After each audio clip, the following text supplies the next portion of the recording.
The distinctive rumble of Jackie Chan's motorcycle cut through the silence of the almost empty parking lot. He switched off the engine, but before he even got off, something made him stop for a moment. An elderly man, moving slowly, with a tired expression, was struggling to push a long row of shopping trolleys, which seemed too big for him. Jackie watched for a few seconds and then made a decision. What happened next would not only transform that man's life, but would deeply touch his heart. Before we continue this story, tell us where you're watching from. If you like stories like this, subscribe to the channel. Tomorrow we'll have another special story for you. The morning breeze drifted gently through the open window of Earl's modest house, carrying the fresh air of dawn. He stood up slowly, feeling the weight of years pressing down on his shoulders. His joints protested, but as always, he ignored the pain. He had to stand firm for his wife, Margaret, who was still sleeping peacefully in the next room. The kitchen, simple but cozy, was decorated with mementos from the past, old photos, a smiling portrait from their wedding, a trip to Hong Kong in the 1970s, a family Chinese New Year. Earl paused for a moment in front of the pictures. Where did those days go, he thought, slowly turning the ring on his finger. After making himself a glass of hot tea, Earl made his way to Margaret's room. She was sitting up in bed, staring into the void. Alzheimer's had taken a lot out of her, but Earl could still see traces of the woman he loved in her eyes. He knelt down beside her, gently holding her hand. "Good morning, my love," he said affectionately. Margaret didn't reply, but a slight smile appeared on her face. That was enough for Earl. He helped her up, guiding her to the bathroom and then to the kitchen table. As she settled down, he carefully sorted out her medication. Each pill was a reminder of the daily battle they faced. "Today will be a good day, darling," he whispered, as if trying to convince himself. In the small living room, reality awaited him. A pile of overdue bills was piling up on the wooden table, growing larger by the month. Earl let out a long sigh, picked up one of the bills and analyzed the numbers with tired eyes. "Maybe I'll get a few extra hours at the market this time," he muttered, trying to hold on to a thread of hope. Before leaving, Earl returned to Margaret's room to say goodbye. She was holding her wedding photo, something she did almost every day. He gently stroked her gray hair. "I'll be back soon, my love. Take care." Margaret didn't reply, but in her eyes, a small gleam of recognition appeared. As he closed the door, Earl took one last look at the sky, now tinged with the first rays of the sun. He took a deep breath, feeling the weight of another day about to begin. With a tired countenance, he murmured softly, "Give me strength for another day." Little did he know that that day would bring something that would change his life forever. The market parking lot was already busy when Earl arrived. He got out of his car, an old sedan that showed his age as well as himself. His joints complained, and he grabbed his battered work vest from the back seat. The weathered fabric bore the marks of years of effort, but Earl put it on with the same quiet dignity as always. "Another day," he muttered, heading towards the carts scattered around the parking lot. The cool morning air was a relief, but he knew it wouldn't last long. Soon, the hot sun would turn the asphalt into an oven, making the work even more exhausting. Earl began his usual routine, organizing the trolleys into long rows. He pushed them cautiously, making sure none of them came loose. The repetitive movement made his knee ache, but he didn't stop. Every minute lost meant more pressure, and he didn't want to give the manager cause to complain. Taking a short break, he wiped the sweat from his brow and looked around. The parking lot was full of cars, customers rushing from one side to the other. A young man rushed past, pushing a trolley and almost bumping into Earl. "Sorry, sir," said the young man, quickly disappearing down the aisles. Earl repeated the word in a low tone, with a bitter smile. "Sir." He knew that his age showed on his face, but hearing it always reminded him of how quickly time passed. As he lined up another row of trolleys, a harsh voice sounded behind him. "Earl, what's going on here? Why are these trolleys still strewn about?" It was the manager, a man in his 30s, with an eternally impatient tone. Earl straightened up, ignoring the pain in his knee, and replied calmly, "I'm organizing everything, sir. I just need a few more minutes." "A few more minutes? That's no excuse," the manager retorted sarcastically. "If it was any quicker, we wouldn't need two people to do your job." Earl pressed his lips together, holding back an answer that could make the situation even worse. He knew that arguing would lead nowhere. Instead, he went back to work, pushing the trolleys harder than usual. The metallic noise of the wheels echoed through the parking lot. A few minutes later, as Earl finished organizing the last row of trolleys, one of them suddenly slipped away, almost hitting a parked car. With his slower reflexes, he managed to catch it in time, but the effort caused a sharp pain to run through his knee. He leaned on the trolley for a moment, catching his breath. "Just one more day, Earl," he muttered to himself, closing his eyes. Just one more day. For a moment, he looked up at the sky, whispering a silent prayer. He didn't ask for miracles or great changes, just the strength to carry on. "Help me, God. Just get me through this day," he said softly, with a tone of serene resignation. As Earl struggled to rearrange the trolleys once again, he didn't realize he was being watched. On the other side of the parking lot, a man on a motorcycle had just parked. He removed his helmet, and his eyes fixed on the scene, he followed Earl's movements and interaction with the manager. The man adjusted his sunglasses and crossed his arms, reflecting on what he had just witnessed. Unaware that he was being watched, Earl continued his work, oblivious to the fact that this stranger would soon play a crucial role in his life. The low rumble of a motorcycle reverberated through the market parking lot. It was a classic model with a powerful engine, but the sound was not aggressive. It seemed to announce its arrival in a discreet manner. The man on the motorcycle, wearing a black leather jacket and sunglasses, parked in a quiet corner, away from the main traffic. Jackie Chan got off calmly, removed his helmet and ran his fingers through his hair, straightening it absent-mindedly. He looked around, his eyes attentive to every detail of the parking lot. He wasn't there to shop, that much was clear. Something had led him there.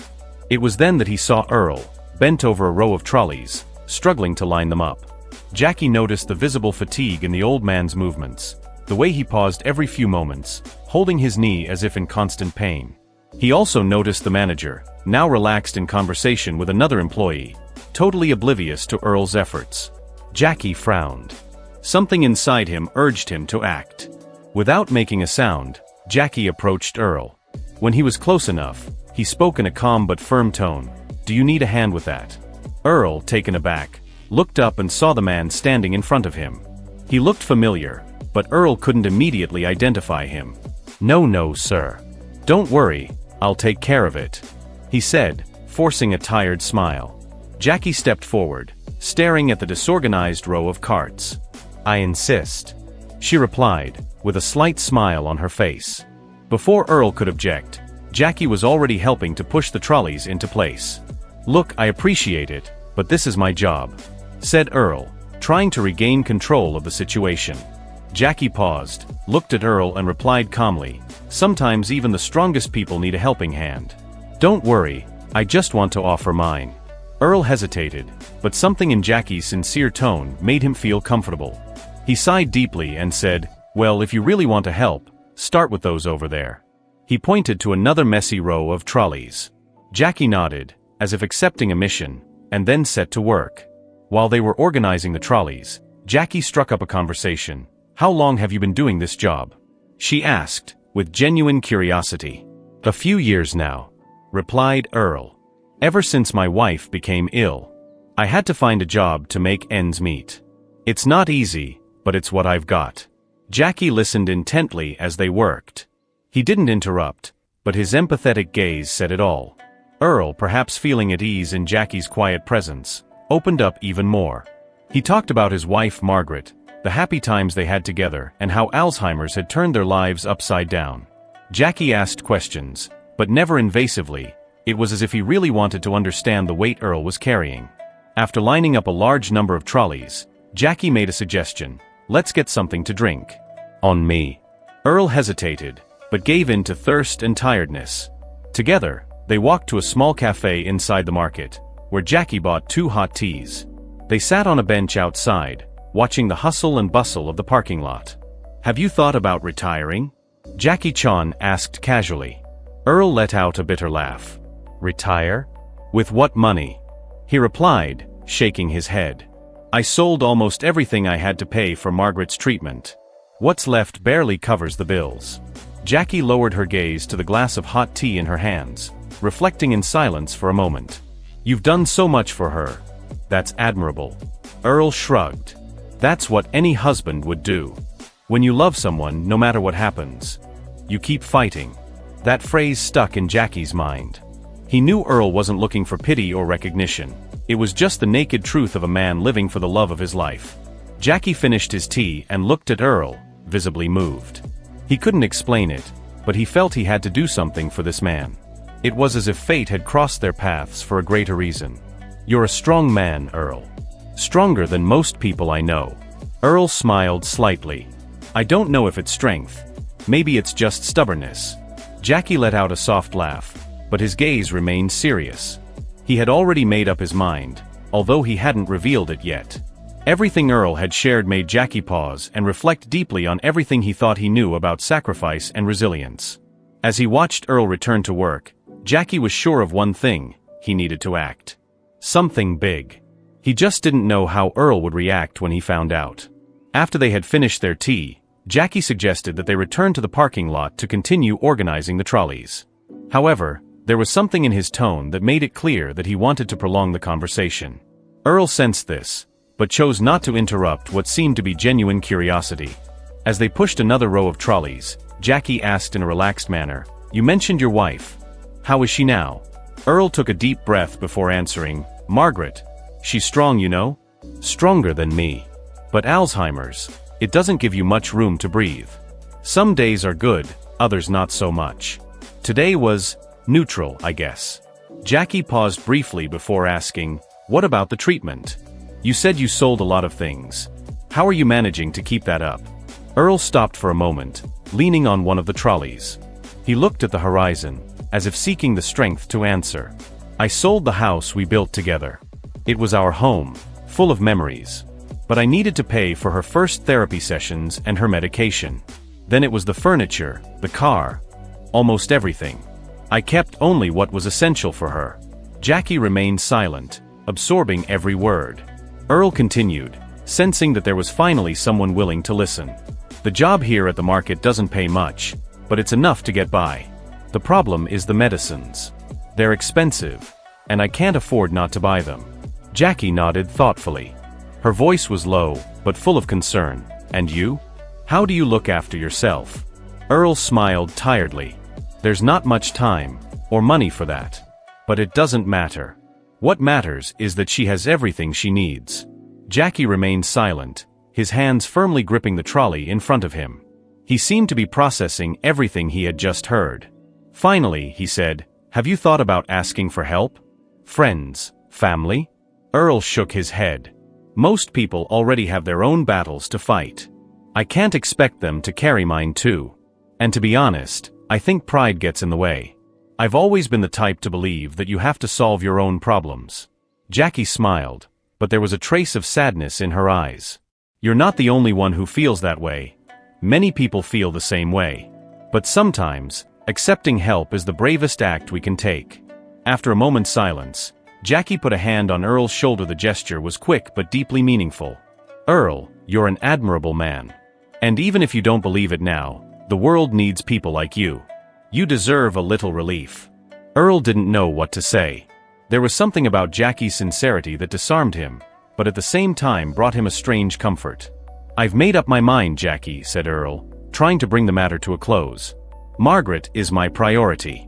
She always will be." Jackie nodded, respecting Earl's determination. But something in his eyes made it clear that a plan was already forming. As the day progressed, Jackie stayed in the parking lot, helping Earl with the trolleys and carefully observing the way he handled every little task.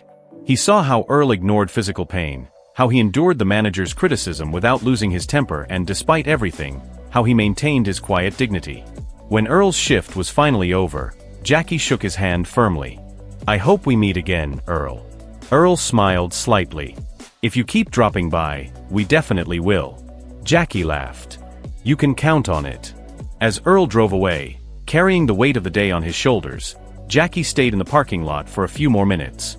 He knew he couldn't change Earl's past, but something inside him screamed that he could do something for the future of this man and his wife. As he climbed back on his motorcycle and adjusted his helmet, Jackie took one last look at Earl, who was disappearing over the horizon. "He deserves better than this," he muttered to himself. At that moment, Jackie decided that he would do something. Something that Earl would never forget. Jackie spent the night thinking about Earl's story. While sitting at home, he reflected on everything he had learned and realized how small actions can have an immeasurable impact. He knew he couldn't change everything in Earl's life, but he could at least ease some of the burden. With that decision made, he began to act. The next morning, Jackie returned to the market, this time with a clear plan. He walked straight to the manager's office and asked for a private chat. The manager, looking at Jackie with a mixture of curiosity and suspicion, asked, "How can I help you?" He immediately recognized the man who had spent the previous day in the parking lot. Jackie, calm and confident, replied, "Yes, you can. I'm here to talk about Earl." The manager raised an eyebrow. Earl? What about him? He works hard every day. Even carrying burdens that most of us can't even imagine. I want to make sure he gets the support he deserves. The manager frowned, confused. You want to help him? But why? Jackie took out a check and put it on the table. I want to cover Earl's salary for the next few months. In addition, I want him to have a few days off to rest. I need your cooperation to make sure this happens without him feeling uncomfortable. The manager stared at the check, astonished. That's very generous. But he probably won't accept it. Earl is a proud man. Jackie smiled slightly. I know. That's why it has to be done anonymously. He can't know that this money comes from me. Tell him it's a special market bonus or something. Can I count on you? The manager hesitated for a few moments, but finally nodded. I think we can make it work. Still in the market, Jackie went to the customer service desk and asked for a list of nearby pharmacies. He wanted to make sure that the costs of Margaret's treatment were covered too. A quick call to the pharmacy where Earl used to pick up her medication confirmed all the details. Jackie arranged payment for the next few months. Before leaving, Jackie stopped by a nearby tea shop and picked up a couple of drinks. Returning to the parking lot, she found Earl organizing the last row of trolleys before the break. Tea? Jackie offered, holding out one of the glasses. Earl accepted with a tired smile. You're a good man, you know that? Jackie laughed. I just like tea. Sitting down again on the same bench where they had talked the day before, Jackie looked at Earl with admiration. You're an inspiring man, Earl. You really are. Earl shook his head. I just do what needs to be done. And that's exactly what makes you special. Jackie said. Most people would have given up by now. But you wouldn't. Earl shrugged. Loving someone means standing by them, no matter what. Jackie was silent for a moment before asking, I know you don't accept help easily, but if someone came along and wanted to do something for you, what would you say? Earl frowned. I'd tell them to help someone who really needs it. Jackie smiled. That person is you, Earl. But all right, let's talk about something else. At the end of the day, the manager called Earl into the office. Earl entered hesitantly, surprised to have been summoned. The manager handed him an envelope. What's this? Earl asked, suspicious. It's a special bonus, replied the manager, avoiding direct eye contact. You deserve it. Earl opened the envelope slowly. Inside was enough money to cover his expenses for the next few months. His eyes filled with tears as he held the paper in his trembling hands. I don't know what to say. She whispered. Just enjoy it, said the manager, trying to hide a small smile. When Earl arrived home that evening, he held the envelope as if it were a treasure. As he entered, he saw Margaret sitting with the wedding photo in hand, as she often did. He knelt down next to Margaret, took her hand and with a broken voice said, My love, we have a chance. Everything will be all right now. Margaret looked up at him, and for a brief moment, a genuine smile lit up her face. In that instant, Earl felt as if he had received the greatest gift of all. As he silently gave thanks for the miracle he had just received, Jackie, sitting on his motorcycle some distance away, watched the small house. He started the engine gently, disappearing down the road. His heart felt lighter, but he knew that this wasn't just an act of kindness. It was the start of something much bigger. The next morning, Earl woke up early, as usual. But this time, something felt different. He felt a lightness, a sense of relief that he hadn't experienced for years. He walked over to the living room table and opened the envelope he had received the day before. He stood there, staring at the money, as if trying to confirm that it was real. Inside, as well as the money, there was a small note. The handwriting was careful and elegant. Take good care of her. You are not alone." Earl read the message again and again. He didn't know who had sent the gift, but the words touched him deeply. For the first time in years, he felt that someone really cared. After preparing breakfast, Earl went over to Margaret, who was sitting in her favorite chair, holding the wedding photo. He knelt down beside her and held her hands. "Margaret, we have good news. Someone, an angel perhaps, has helped us. At least for now, our financial problems are over. You will continue to receive the best treatment." He expected the usual silence, or at most, the blank smile that had become his new normal. But to his surprise, Margaret raised her eyes to meet his. There was something different in her gaze. A clarity he hadn't seen for years. "Earl," she said, her voice soft but charged with emotion. Earl's heart stopped for a moment. "Margaret, you..." She smiled, the same smile from the first years of their marriage. "I feel like I'm waking up from a long, confusing dream. You're here. It's you." Tears began to run down Earl's face. Before he could answer, he stroked Margaret's cheek, as if to make sure that the moment was real. "Yes, it's me. I'm here. I've always been here." Margaret observed every corner of the house, her eyes scanning the details as if she were rediscovering them. "Our house. It's different, but it's still ours, isn't it?" Earl nodded, unable to contain his emotions. "Yes, my love. It's still ours."